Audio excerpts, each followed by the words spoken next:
मध्ये एक पर्सनल गोष्ट सांगायची झाल्यास, आपले आई वडील असतील किंवा सख्खा भाऊ असेल, जास्तीत जास्त आई वडील नेहमी विचार करतात की माझा मुलगा काहीतरी मोठ्या पदावर गेला पाहिजे. पण आई वडिलांनंतर रिअली कोणी कधी असेल, I am not getting emotional but it is practical, भावनिक नाही बोलत आहे, वास्तविकता बोलतोय. प्रत्येक शिक्षकाला असं वाटत असतं की माझा विद्यार्थी हा मोठा झाला पाहिजे.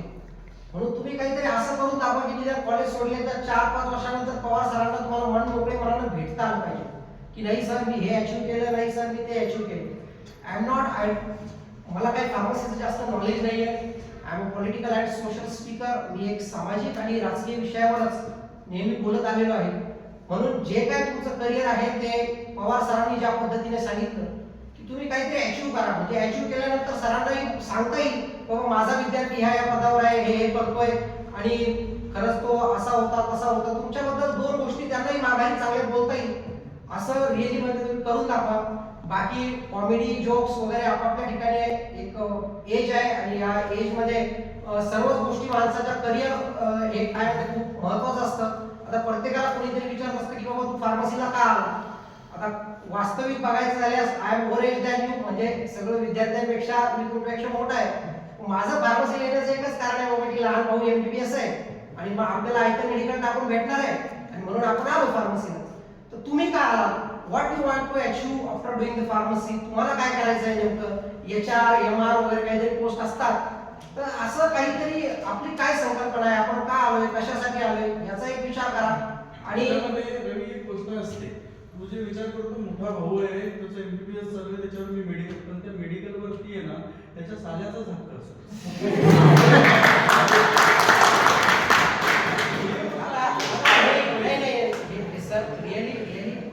खरं सरांनी ते सांगितलं बरोबर आहे, रिअल टॉक आहे, कारण की तसं होतं नंतर भविष्यात. परंतु दुसरे ऑप्शन्स माझ्याकडे आहेत, म्हणून मी त्या सध्या मी काय बिझनेस करतो तो करतो, मी तो सांगू शकत नाही की मी काय बिझनेस करतो आहे असं आहे. मी एवढंच सांगतो सर की सर जे बोलले ते जनरली हसण्यासारखं नाहीये, परंतु बऱ्याच वेळेस हे सर जे बोलत आहेत ते सत्यता आहे. माझं एवढंच म्हणणं आहे की बरोबरी करायची झाल्यास आता बरोबरी, आता मी बॅचमेट होतो सर एका विद्यार्थ्याचा. मी पहिल्यापासून इंग्लिश मिडियमचा विद्यार्थी आहे. आता तो MBBS करतो, तो MBBS झाला, निश्चित त्याच्याकडे नॉलेज असेल, तो झाला, माझाच क्लासमेट होता, मी त्याच्यापेक्षा टॉपर होतो, तो सेकंड थर्ड यायचा. परंतु तो MBBS करतो म्हणजे मी MBBSच झालो पाहिजे असं काही नाही. आपापलं एक नॉलेज असतं, आपापल्यामध्ये क्वालिटी असते, प्रत्येकाला काहीतरी देवाने दिलेलं असतं, त्याचा उपयोग करावा एवढंच मी सांगतो. आणि whatever you want to do in your life, achieve whatever you want to achieve, तुम्हाला काय मिळवायचं ते मिळवा. परंतु एवढं नक्कीच लक्षात ठेवा की स्वतःला शहाणा समजत असताना निश्चित स्वतःला शहाणा समजावं, पण फक्त मीच एकटा शहाणा आहे हे देखील समजू नये. समोरच्याला कधीही कमजोर लेखू नका. आणि always respect your mother, father, teacher and friends और brothers who is going to support you. म्हणून तुमच्या आई वडिलांचा तुम्ही मान सन्मान तर ठेवा, परंतु शिक्षकाचा देखील ठेवा, कारण की हे 3 लोक असे आहेत लाईफ टाइम ते तुमचं भलं पाहतील, लाईफ टाइम ते म्हणतील की याने काहीतरी करायला पाहिजे. एवढंच मी बोलतो आणि थांबतो. जाता जाता एवढंच सांगतो, success is not a comma, sorry success is not a full stop, it is a comma always.